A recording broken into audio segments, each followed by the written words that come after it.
Hello and welcome to Spirit and Life Radio. I am your host, Jeffrey Meyer, and today we begin a new series of messages on forgiveness. Our need for forgiveness. What is forgiveness? Forgiveness under the Old Testament. How can I forgive other people? How can I be sure that I am forgiven? Questions like these are going to be answered. Ultimately, one thing matters, that people's spiritual needs are met. And I trust that these lessons will be like an assistant for that purpose. Forgiveness is a central aspect to the ministry God has entrusted me with. I've accepted God's forgiveness for myself, and since the day that I received the Lord Jesus Christ, I've preached forgiveness and practiced it ever since. And you'll learn why as we go through these lessons. And I trust that you will know for certain that the messages given are true. I only ask that you listen and believe and join the countless millions across the world who dared to accept the forgiveness which God offers. I trust that many will be healed through these lessons as we discover our need for forgiveness. You know, we're all ashamed of different episodes in our past. If someone asked us, we could easily make a list of the worst 10 things that we've done. What we write on the list might not shock anyone else, but the memories would certainly hurt us if we still yet have not been healed from them. Most of us don't think that we're bad. However, deep down, we know that we've done deeds or said sentences which damaged another human being, and we wish that we could either forget what happened or make it up to the person we hurt. And these feelings are caused by guilt. And in this lesson, when I use the word guilt, I mean the feelings caused by our guilt, the mental hurt that comes from our shortcomings, our faults, our wrong thoughts, words, and deeds. Some people say that guilt shouldn't have a place in our modern-day society, but the truth is that guilt is as natural to humans as eating and sleeping. So understand that guilt is natural. Men and women are such that we feel all one sort of pain when we hit our own thumbs with a hammer, and a different type of pain when we hurt someone else. We've also been made in such a way that our physical pains can be treated with medicine and rest, and our guilt pains can be healed by forgiveness and friendship. The trouble is that most of us feel guilty long after we've said sorry, and long after the person we've hurt has shown that we've been forgiven. It's as though our words and deeds damage someone else as well as the person we hurt, and we need that someone else to forgive us too. Christians call this someone else God, and are convinced that real, life-changing, unconditional forgiveness is the very best medicine for humanity, and one of Christianity's most wonderful miracles. But forgiveness can annoy, and many people are annoyed by the message that God forgives. They might have heard rumors about Nazi leaders becoming Christians just before their executions and want to know how God can possibly have forgiven them for their terrible deeds. Or they might be outraged at the suggestion that God forgives terrorists, rapists, mass murderers, child abusers, and evil dictators. Yes, the idea of forgiveness irritates some people, and forgiveness for people who've committed these sorts of awful crimes just doesn't seem right. Other people, especially those who believe that God does not exist, think that talk about God forgiving offers a false comfort and an unhelpful escape from the problems of everyday life. However, the message that God forgives isn't just an armchair theory. It is deeply practical. It's the only way to lasting peace of mind. It has changed literally millions of lives. It involves terrible suffering and a very cruel death. It has massive consequences for the way forgiven people live. It's by far the most costly and difficult miracle that God has ever worked. And it is absolutely free without any conditions at all. Forgiveness isn't a theory, and forgiveness is free. Yet most people ignore it, or misunderstand it, or think it's too good to be true, or try to earn it by good works or religious devotions. Now, I'm just an ordinary person just like you, and I'm using plain words to describe the fantastic miracle of God's forgiveness. And where I may get technical with words, which I cannot avoid, they're always going to be explained, because I want to help you discover what the Bible teaches about forgiveness. Now, God can forgive anybody who's done something wrong, the part that Jesus plays, and the practical difference this should make to the lives of people who've experienced God's forgiveness, because forgiveness is for you. But most important of all, I'd like to show how you can be forgiven, and how you can know for yourself, can really be certain that you have been set free from all of your guilt by the miracle of God's forgiveness. Accidents happen all the time, and accidents do hurt. You can open any newspaper or get online today and maybe switch on the radio or television, and you're bound to hear a report of a recent accident of some kind. Imagine two football players running into each other when they're chasing after the ball. Their heads clash and blood pours out from their wounds, and they're helped from the field of play to receive first aid. Think of a little boy who trips over a toy in his bedroom. He puts out a hand to save himself and breaks a wrist as he falls to the floor. His parents rush him to the hospital for treatment.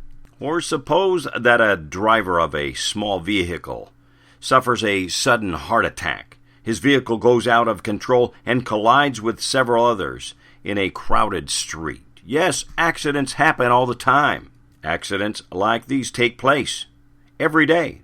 Most of them are minor incidents which disrupt a family's life for only 1 or 2 days perhaps. Some are more serious and lead to lengthy spells in hospital and time off work. Every now and then, a major catastrophe occurs, which leaves hundreds injured, and some people maybe even dead. Accidents usually always hurt. Bodies bleed, limbs break, people cry with pain and are numbed by shock. Relatives worry about their loved ones, but eventually, nearly everyone recovers. Ask yourself this question: what do you do in an emergency? Treat the person yourself or ring for an ambulance and leave it to the experts? We know that with skilled medical help, our bodies have an amazing capacity for healing. Bones mend, pain eases, cuts heal, worry stops. In time, the accident fades into a dim memory. Of course, some disasters are so massive and some crimes so terrible that people's minds as well as their bodies are affected. But when it's an obvious accident, when we know that it really is nobody's fault, most of us can cope. We might ask, why did it happen to me? But we know that our bodies will heal as much as they can, and we must get on with our lives. The understanding then is that we can cope when it's nobody's fault. But there are accidents caused by a mistake, and this is a very different matter if we're convinced that the accident is somebody else's fault. Most people need something more than physical healing when an accident occurs because someone made a mistake or was negligent. Therefore, it's harder when somebody is to blame to forgive. Think of those two football players I was talking about, chasing a loose ball. This time, one of them clumsily tackles the other, who falls awkwardly, injures an ankle, and misses a vital game. Remember the small little boy who tripped over a toy and broke his wrist? It's a toy that his parents have kept on telling his sister to tidy away before someone falls over it. And imagine the car driver again. He suffered from chest pains and visited a doctor who advised him not to drive until he'd had his heart checked at a hospital. Despite that, he did drive his car, and it was only a very short trip, though, but with disastrous consequences. In these sorts of circumstances, medical help just isn't enough. And what we really need is an apology when it's somebody's fault. The footballer needs his ankle to be strapped, but he almost certainly needs his opponent to say sorry as well.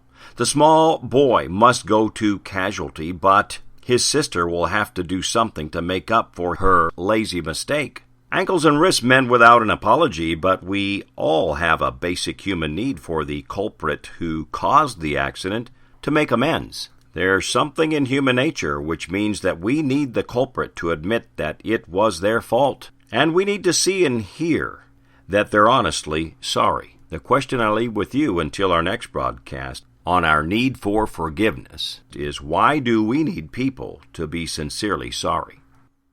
Dear friends, if you'd like more information about the church and the ministry, please go to our website at www.surreycitychurch.com.